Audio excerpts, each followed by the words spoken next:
Good evening. I'm Latandra Shogalola, and our top story this morning is who will be the next elected Apple for president.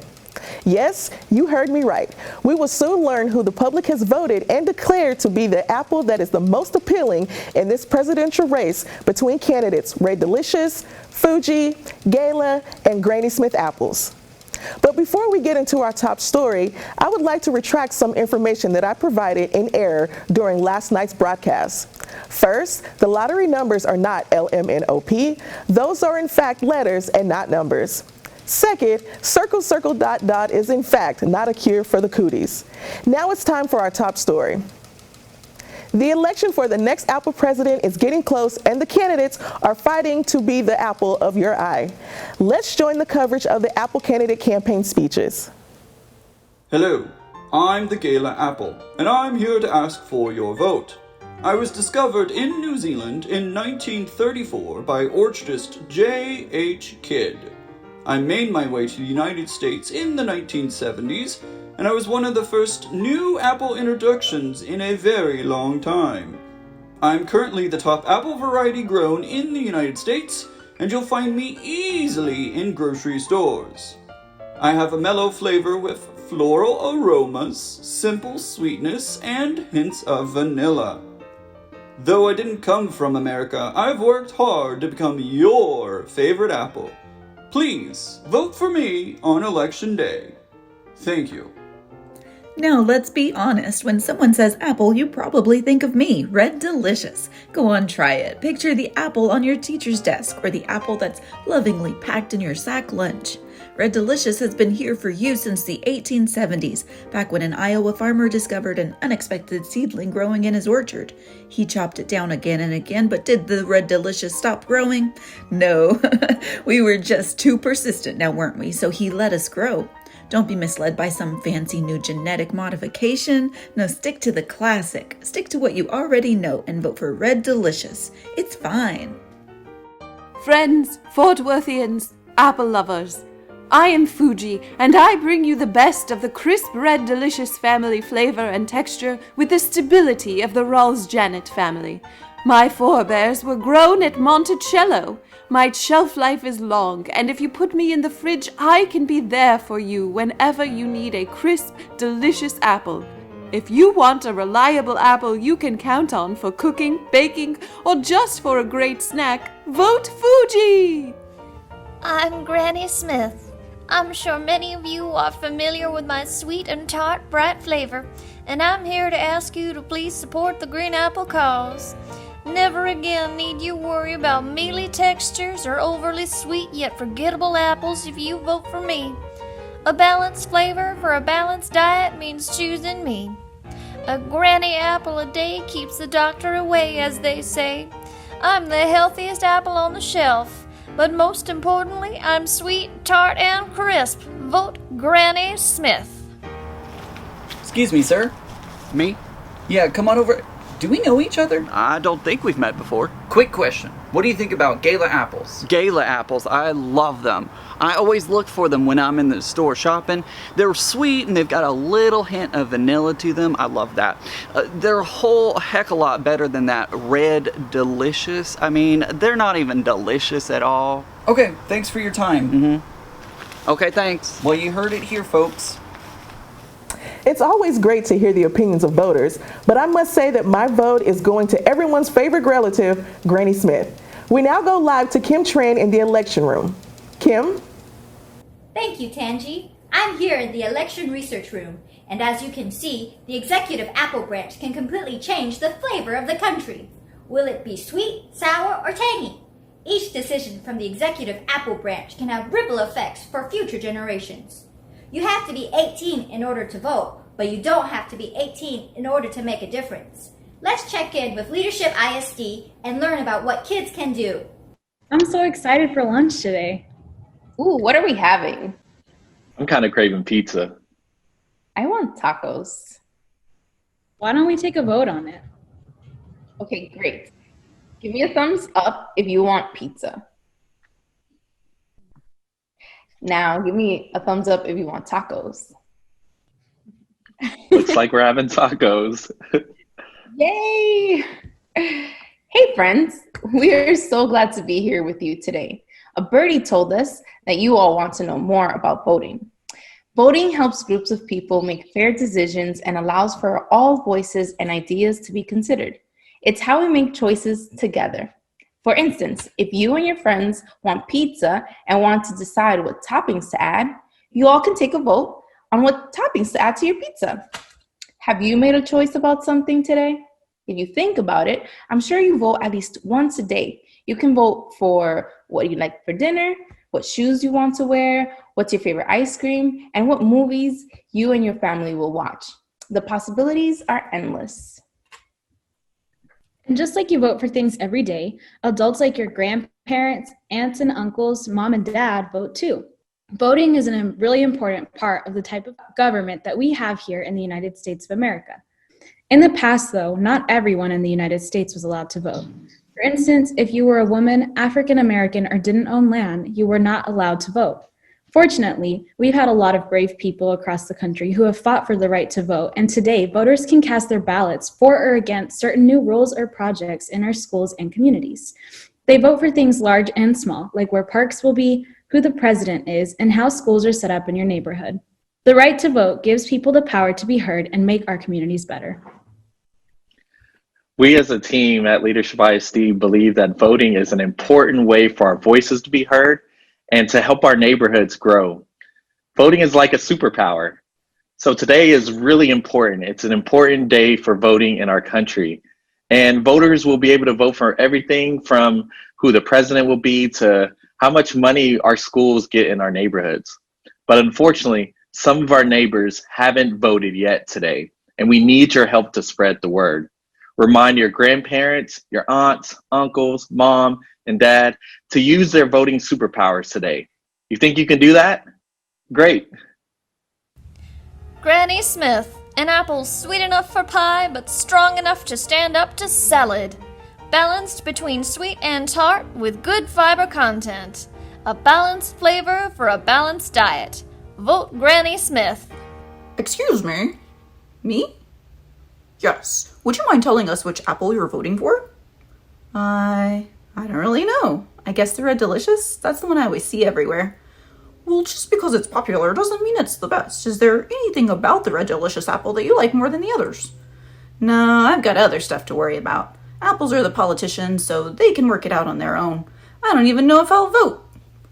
Are you sure you don't want to find out more about the other apples on the ballot? Your vote matters and you don't really seem too sure. Nah, I don't really care. It's fine. Gather round, y'all. Let me tell you about the story of Johnny Appleseed. You see this here orchard behind me? Well, he didn't plant that orchard. We're in Texas, silly. He only planted trees in Pennsylvania, Ontario, Indiana, Illinois, and West Virginia. He's known for his nomadic lifestyle. That means he traveled around and camped outside. In folktales, people imagine him just spreading seeds willy-nilly. But in reality, he grew trees and built fences around them, and that kept them safe from meandering livestock. He often spent his time educating farmers about apples and spreading the word about all the great things you can do with apples. If you look at pictures, you might imagine him with a steel pot on his head, but in reality, he had a tin hat that he wore that doubled up as a cooking vessel. You won't see the type of apples that he planted back then in today's stores, because those apples are better for making cider or apple juice. I could sure do with a cup of apple juice right now. Let's try and make some magic. Ready? Got my cup and... Yum, delicious. Thank you, Johnny Appleseed. Sure, Granny Smith seems nice, but don't let her sweet demeanor fool you. Granny Smith claims she's the healthiest apple on the shelf, so what was she doing in this apple pie? Granny Smith is not just tart, she's sour. Don't let one bad apple spoil the bunch. I'm Red Delicious, and I approve this message. Paid for by the Friends of the Fine Fruit Fund. Well, how do you like them apples? What you just read is one of the many smear campaigns created by Red Delicious against Granny Smith. A smear campaign is a plan to discredit or make someone else look bad, and I must say that it is getting extremely hot in the kitchen, and if it gets any hotter, someone will surely turn into apple pie. Okay, who's writing this stuff? Hi, excuse me, yes. Would you mind sharing with our viewers who you'll be voting for this election and why? Who am I voting for? I'm voting for Fuji because it's the sweetest of all the apples. So it tastes like dessert, but it's actually a healthy snack. I'm hearing a lot of confidence in Fuji. Let's do a taste test of a Gala apple. I've cut one up and we're going to taste test it right now. Very crispy. Has a nice little bite to it. Sweet. Has a little bit of a tanginess to it.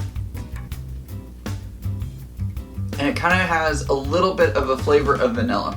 I really like it. All right, let's do a taste test of the Red Delicious apple.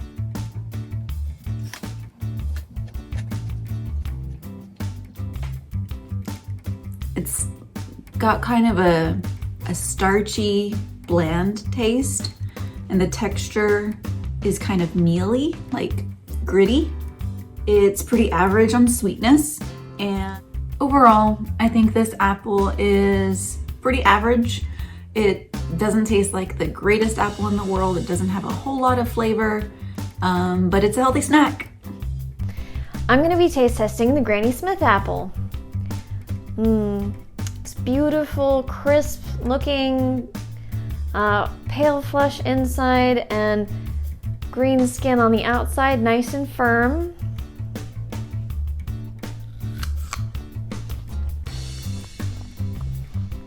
With a fantastic crunch. Not too sweet, not too sour, just right. And healthy too. Try the Fuji, you say? Well, all right. It does have a rather lovely rosy red color. We've got some yellow spots. It's very smooth, and has a very nice sound, actually. Let's give it a try. Crisp, very juicy, light. Haven't had an apple this light. Sweet, but not too sweet. Darling, from now on, I'm going Fuji. This is special correspondence coverage of a hotly contested Apple presidential race. I'm here with voters today to see who they'll be voting for. Huh? Oh, me? Yeah, sure. I'm voting for Granny Smith, of course. She's not too tart, not too sweet. Good for lots of different things. It's apple picking season, and I tell you what, she's the best of the bunch. Try this. All right, step one for making a shrunken head out of an apple is peel it. Now you're only going to peel some of it because we need the top to stay and the bottom to stay, but we want the rest of it peeled so we can carve the face right here. Okay.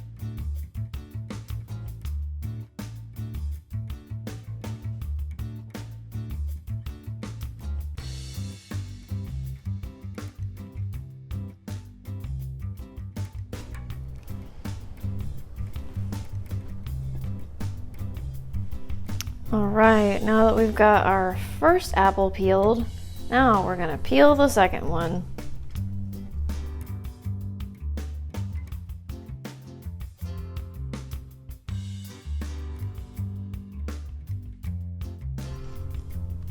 Okay.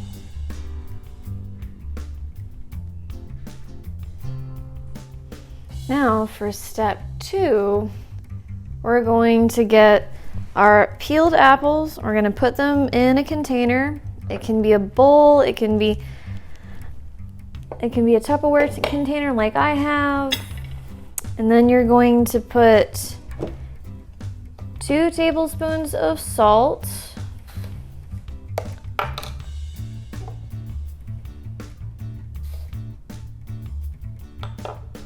And 2 cups of lemon juice. We want this to be super, super acidic and salty. That way it really, really covers our apples and keeps them from turning brown. So now we're gonna come back in 20 minutes. After about 20 minutes soaking in the lemon juice and salt, you can take your apples out and see they're not browned. They're still that same lovely shade that they were when we started. Now we're gonna take a butter knife. Now we're gonna start carving the face. There you go. Apple number 1. And then when you're done carving, they go back in the lemon juice and salt.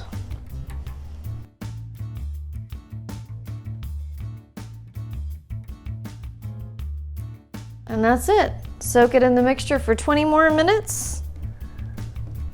And then hang it up by a thread to dry in a warm, sunny window or somewhere else that is warm and dry. Thank you, Olivia, on that great coverage on shrunken heads. I hope the audience at home is inspired to create their own shrunken head craft, but just make sure to not shrink from the polls.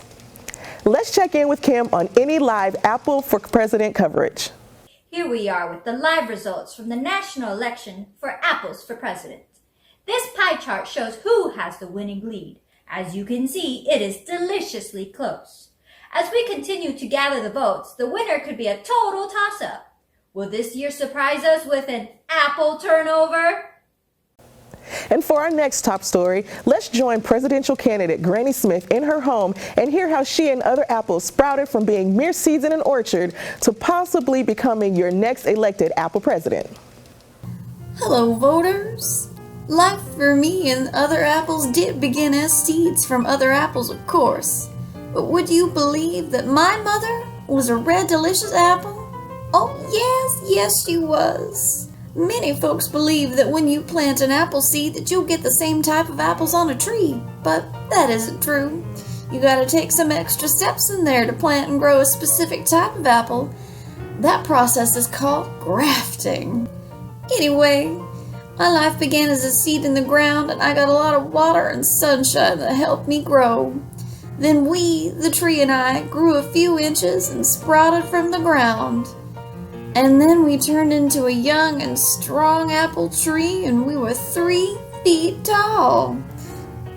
Next thing you know, an apple blossom flower grew from the tree and some bees came by with pollen from other apple blossoms. And from that tree, flower, and pollen, I, Granny Smith, your apple presidential candidate, was born. How many words can we make from the word apple?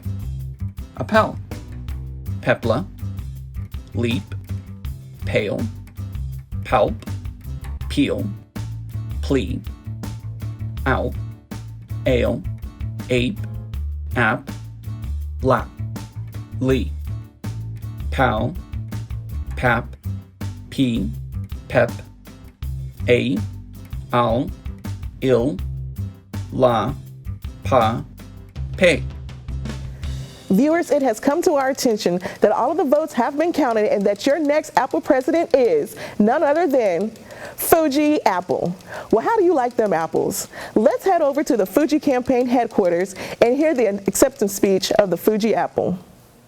Today, in this election, you, the people of Fort Worth, reminded us that while many apples have a lot to bring to the kitchen table, what we need most is an apple that is dependable and always ready for action, even when you've forgotten for weeks that it's in your fridge. I want to thank everyone who participated in this election and to congratulate my opponents on a race well run. It may have gotten a little saucy at times, but it's only because we care so deeply about doing what is best for this city. I am so proud to be representing this group of learners, dreamers, and doers, and I look forward to serving as your apple-in-chief.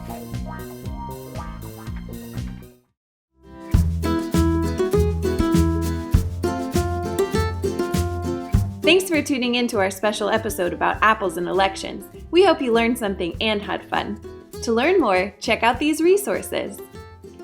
For more information about apples, I recommend heading over to our digital resources, finding encyclopedias and reference, and clicking on World Book Student. There's a really great in-depth article about apples there.